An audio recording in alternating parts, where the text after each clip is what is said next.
In this lesson, I'll be reviewing how to simplify square roots. Now, some numbers are perfect squares. In other words, they are the product of some number times itself. An example of that is 9. 9 is the product of 3 times 3. So the square root of 9 is 3. Another example is 16.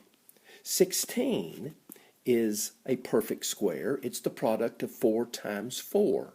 So the square root of 16 is 4. But some numbers are not perfect square roots. They do not have they are not the product of some whole number times itself. An example of that is the number 32. 32 is not a perfect square. Now we could go to the calculator and find an approximation of the square root of 32. But sometimes it's important just to simplify the square root and leave the square root symbol in the answer. So let me show you how we'll do that. We'll find all the factors of 32 by using the T-chart. You learned the T-chart in 6th grade. We'll find the factors by beginning with 1 and listing the factors, the pairs of numbers that multiply to give us 32. One of those pairs is 1 times 32. Another pair is 2 times 16. Now 3 is not a factor of 32, but 4 is, and 4 times 8 is 32. 5 is not a factor of 32. 6 is not a factor of 32. 7 is not a factor of 32, but 8 is. So we've repeated a factor, which means we found all of the factors. Now we're going to look at that entire list of factors, 1, 2, 4, 8, 16, and 32, and find the number that is the largest square root, or perfect square. And in this case, it is 16. So we're going to use the pair of numbers 2 and 16 to rewrite 32.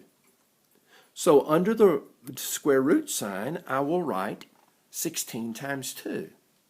The square root of 16 times 2, by the rules of exponents, can be rewritten as the square root of 16 times the square root of 2. Now, 16 is a perfect square. It has a perfect square root. The perfect square root of 16 is 4. But 2 does not have a perfect square root. So we'll just leave it as the square root of 2. So the simplified form of the square root of 32 is 4 times the square root of 2. Let's look at another example. 675. We want to simplify this square root of 675. To do that, we will draw our T-chart and find all of the factors of 675, beginning with 1. 1 times 675.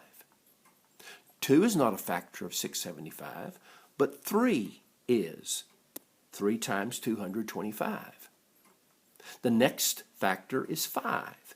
5 times 135. The next one is 15. 15 times 45. And the last one is 25. And 25 times 27 gives us 675. That's all of the factors of 675. Now, we'll find the pair with the largest perfect square.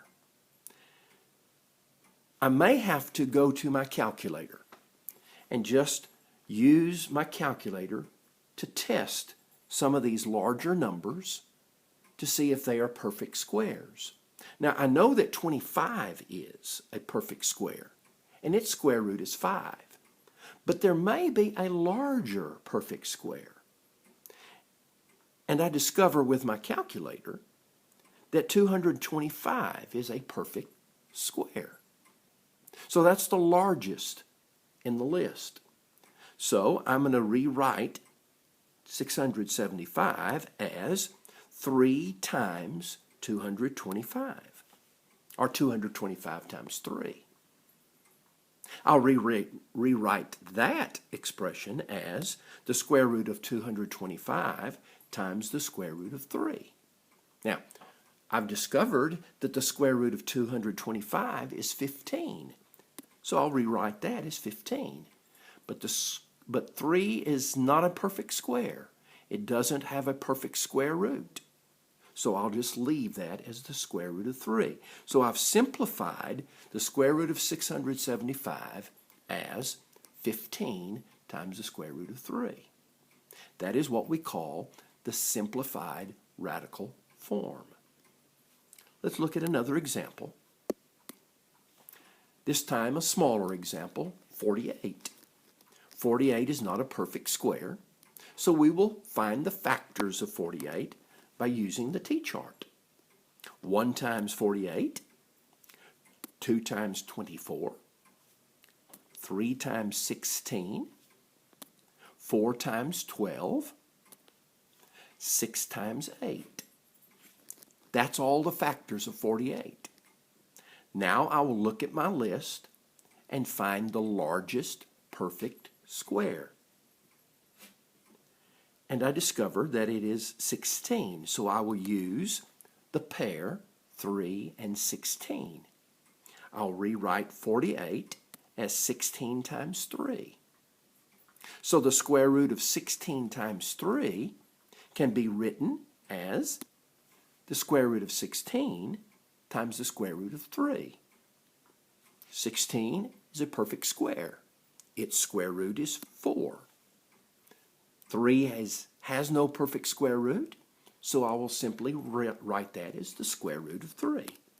So the simplified radical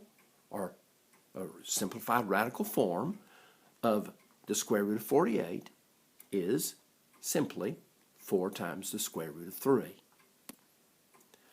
One last one, the square root of 128. Let's find its factors. 1 times 128, 2 times 64, 4 times 32, 8 times 16. Now I notice that there are 2 pairs there that have perfect square roots, 64 and 16. The square root of 64 is 8. The square root of 16 is 4. But 64 is the largest perfect square. So I'll use the pair 2 and 64. So the square root of 64 times 2 can be rewritten as the square root of 64 times the square root of 2. And the square root of 64 is 8. But the square root of 2 is not a whole number, so I'll just rewrite that as the square root of 2. So the simplified radical form of the square root of 128 is 8 times the square root of 2. That is the best way, in my mind, for simplifying square roots.